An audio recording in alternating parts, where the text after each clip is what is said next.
Norma Blancaflor, ang gininto ang mukha ng pelikulang Pilipino.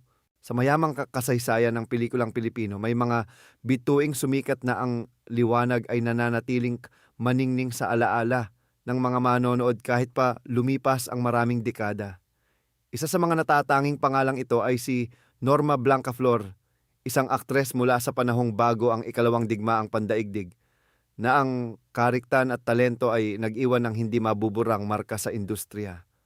Kinilala sa kanyang natatanging maamo at hugis-pusong mukha, si Norma Blancaflor ay naging sagisag ng kagandahang Filipina at naging paboritong katambal ng mga pinakamatikas na aktor ng kanyang panahon. Ang kanyang kwento ay hindi lamang salaysay ng tagumpay sa pinilakang tabing, kundi isang paglalakbay ng isang babaeng may pangarap, determinasyon, at dignidad na humarap sa mga pagbabago ng panahon. Mga unang taon mula sa tondo patungo sa formal na edukasyon. Sa likod ng maningning na pangalang Norma Blancaflor ay isang simpleng dalaga na nagngangalang Lydia Jurado Velasco. Isinilang siya noong ika-27 ng Oktubre 1919 sa Tondo, Maynila, isang lugar na kilala sa pagiging duyan ng mga pangarap at pakikibaka. Ang kanyang mga magulang ay sina Legario Velasco at Maria Jurado. Bilang panganay sa 9 na magkakapatid, maagang namulat si Lydia sa responsibilidad at sa kahalagahan ng pagsisikap. Ang kanyang formal na edukasyon ay hinubog sa mga institusyong may mataas na pamantayan. Tinapos niya ang kanyang sekundarya sa prestihiyosong Mapua Institute of Technology, isang paaralang kilala sa larangan ng inhinyeriya at teknolohiya. Pagkatapos nito, sa halip na tahakin ang landas ng sining, pinili niyang ituloy ang isang propesyong nakatuon sa agham at kalusugan. Nagpatala siya sa Manila College of Pharmacy and Dentistry upang kuhanin ang kursong parmasya. Ang pagpili sa kursong ito ay hindi nagkataon lamang. Bago pa man siya tumuntong sa kolehiyo, si Lydia ay mayroon ng praktikal na karanasan sa pagtatrabaho sa isang botika. Ang karanasang ito ang nagbigay sa kanya ng pundasyon at interes sa larangan ng medisina at parmasyutika. Matapos ang masusing pag-aaral, matagumpay niyang natapos ang kanyang kurso at opisyal na naging isang lisensyadong parmasyutiko. Bumalik siya sa botikang kanyang pinagtrabahuhan, hindi na bilang isang katulong, kundi bilang isang ganap na profesional. Sa yugtong ito ng kanyang buhay, ang hinaharap ni Lydia Velasco ay tila nakalatag na sa isang tahimik at matatag na karera, malayo sa ingay at liwanag ng industriya ng pelikula. Ang di inaasahang pagpasok sa mundo ng pelikula. Ang tadhana, gayunpaman, ay may ibang plano para kay Lydia.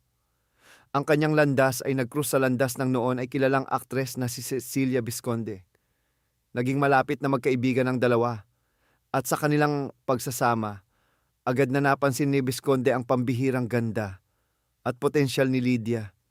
Nakita niya rito hindi lamang ang isang kaibigan, kundi isang bituin na naghihintay lamang na matuklasan. Dahil sa pagtitiwala sa kanyang nakita, hinikayat ni Visconde si Lydia na subukan ang mundo ng pag-arte. Dinala niya ang dalaga sa Filipino Film Studio, isa sa mga pangunahing produksyon ng pelikula noong panahong iyon. Doon ipinakilala siya sa direktor na si Luis Nolasco. Sa parehong studio, nakilala rin ni Lydia ang isa pang respetadong direktor, si Carlos Vander Tolosa. Agad na nabighani si Vander Tolosa sa angking kariktan ni Lydia at sa potensyal na nakita niya rito. Dahil sa matinding paniniwala sa kakayahan ng dalaga, siya mismo ang gumawa ng kauna-unahang script na isinulat para lamang sa kanya. Ang pelikulang ito na may pamagat na dalaga, isang ngiti mo lamang, ay ipinalabas noong 1940. Ito ang naging opisyal na pasinaya ni Lydia sa industriya. Hindi lamang ito naging matagumpay sa takilya, kundi nagdala rin ito ng agarang pagkilala sa kanyang talento. Sa isang seremonya ng pagpaparangal na inorganisa ng Bureau of Commerce at ginanap sa makasaysayang Metropolitan Theater, si Lydia ay hinirang bilang Best Actress. Isang pambihirang tagumpay para sa isang baguhan. Ang parangal na ito ang nagpatunay na ang kanyang pagpasok sa showbiz ay hindi isang pagkakataon lamang, kundi simula ng isang makabuluhang karera. Sa panahong ito, rin isinilang ang kanyang screen name na Norma Blancaflor, isang pangalang tumatak sa isipan ng publiko at naging kasing kahulugan ng kagandahan, kahinhinan at husay sa pag-arte. Pagtindig sa tuktok, ang karera bago ang digmaan. Mula sa kanyang matagumpay na debut, sunod-sunod na ang mga proyektong dumating para kay Norma Blancaflor. Ang taong 1940 ay naging isang napakaabalang panahon para sa kanya. Gumanap siya sa mga pelikulang Saging Pusong Pugad, Tinig ng Pag-ibig, at Hating Gabi. Sa bawat pelikula, ipinamalas niya ang kanyang kakayahang umangkop sa iba't ibang papel, habang pinapanatili ang kanyang imahe bilang isang mahinhin at kaibig-ibig na pangunahing tauhan. Sa parehong taon, itinambal siya sa isa sa mga pinakasikat na aktor ng panahong iyon, si Leopoldo Salcedo, na binansagang The Great Profiler at Asian Adonis. Ang kanilang pelikulang Flores de Mayo ay naging isang malaking tagumpay at nagpatibay sa estado ni Norma bilang isang lehitimong leading lady na kayang makipagsabayan sa mga pinakamalalaking pangalan sa industriya. Ang kanyang karera ay nagpatuloy sa pag-angat. Gumanap siya bilang anak ng mga veteranong artista na sina Eli Ramos at Maria Clara Ruiz sa pelikulang Bawal na Pag-ibig. Nang sumunod na taon, 1941, siya naman ang naging leading lady ni Eli Ramos sa pelikulang Binibiro Lamang Kita. Ang kanyang demure na karakter at maamong mukha ay naging mabenta sa mga manonood. Siya ang naging representasyon ng ideal na dalagang Pilipina, isang imaheng lubos na tinangkilik ng masa. Ang kanyang popularidad ay hindi lamang nakasalalay sa kanyang ganda, kundi pati na rin sa kanyang kakayahang magbigay ng emosyon at buhay sa bawat karakter na kanyang ginagampanan. Sining sa gitna ng digmaan, pagpapatuloy sa entablado at pelikula, ang pagsiklab ng ikalawang digmaang pandaigdig ay nagdulot ng malaking pagbabago sa lahat ng aspeto ng buhay sa Pilipinas, kabilang na ang industriya ng pelikula. Pansamantalang natigil ang produksyon ng mga pelikula, ngunit hindi ito naging hadlang para sa mga artistang tulad ni Norma Blancaflor na ipagpatuloy ang kanilang sining. Marami sa kanila, kabilang siya, ang bumaling sa entablado. Sa panahon ng pananakop ng mga Hapones, ang mga teatro ang nagsilbing pangunahing aliwan ng mga tao. Dito si Norma ay nakatambal ang isa pa sa mga higante ng pelikulang Pilipino, ang tanyag na aktor na si Rogelio de la Rosa. Ang kanilang tambalan sa entablado ay naging isang malaking tagumpay. Nagtanghal sila sa mga kilalang teatro tulad ng Life Theater, Lyric Theater at Chais Avenue Theater, kung saan dinumog sila ng mga manonood na sabik sa aliw sa gitna ng kawalan ng katiyakan at takot na dulot ng digmaan. Ang kanilang mga pagtatanghal ay nagbigay ng pag-asa at pansamantalang paglimot sa mga paghihirap ng panahon. Maliban sa pagtatanghal sa entablado, si Norma ay nakasama rin sa ilang pelikulang ginawa sa ilalim ng pamamahala ng mga Hapones. Isa na rito ang propaganda film na pinamagatang Dawn of Freedom, 1944. Kasama rin siya sa pelikulang Tatlong Maria, kung saan nakasama niya ang dalawa pang reyna ng pelikula, sina Carmen Rosales at Liwayway Arceo. Ang pelikulang ito ay ginawa sa ilalim ng LVN Pictures, kung saan pumirma si Norma ng isang eksklusibong kontrata. Ang kanyang pagpapatuloy sa pag-arte, maging sa entablado o sa pelikula, ay nagpapakita ng kanyang dedikasyon sa kanyang propesyon at sa kanyang tungkulin bilang isang alagad ng sining na magbigay aliw sa publiko, anuman ang kalagayan ng bansa. Ang muling pagsikat pagkatapos ng digmaan. Nang matapos ang digmaan at unti-unting bumangon ang bansa, muling sumigla ang industriya ng pelikula. Bilang isang kontraktadong artista ng LVN Pictures, si Norma Blancaflor ay isa sa mga bituing nanguna sa muling pagbuhay ng pelikulang Pilipino. Ang kanyang kontrata sa LVN ay tumagal ng 6 na taon, isang panahon kung saan nakagawa siya ng marami sa kanyang mga di malilimutang pelikula. Isang kapansin-pansing aspeto ng kanyang kontrata ay ang kaluwagan nito. Bagamat siya ay eksklusibong artista ng LVN, pinahintulutan pa rin siyang gumawa ng mga pelikula sa ibang mga produksyon. Ito ay nagbigay daan sa kanya upang makatrabaho ang iba't ibang mga direktor at aktor mula sa iba't ibang studio. Nakagawa siya ng mga pelikula sa ilalim ng RDR Productions, ang produksyon ng kanyang katambal na si Rogelio de la Rosa, sa Royal Productions ni Fernando Poy Sr., sa Santa Maria Pictures, at maging sa karibal na studio, ang Sampaguita Pictures.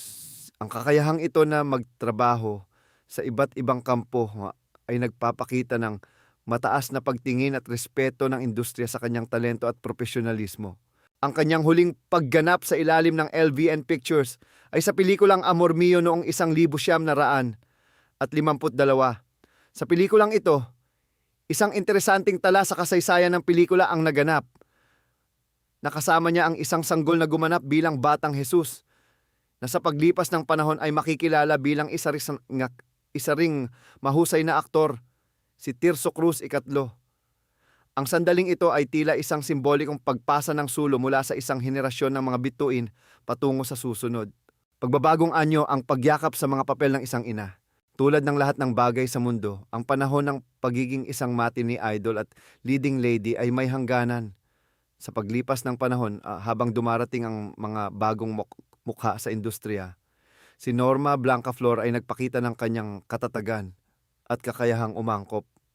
Sa halip na tuluyang magretiro, buong puso niyang niyakap ang pagbabago sa kanyang karera at nagsimulang gumanap sa mga papel ng isang ina. Ang pagbabagong anyo na ito ay hindi nagpababa sa kanyang estado bilang isang respetadong aktres. Sa katunayan, ito ay lalong nagpatibay sa kanyang galing. Sa loob ng 2 dekada, naging isa siya sa mga pinaka-epektibong character actress sa industriya. Ang kanyang pagganap bilang ina, mapagmahal, nagsasakripisyo o minsay istrikto, ay laging nag-iiwan ng marka sa mga manonood. Sa yugtong ito, nagkaroon siya ng pagkakataong makatrabaho at maging gabay sa mga sumunod na henerasyon ng mga artista na lalong nagpayaman sa kanyang karanasan at legasya.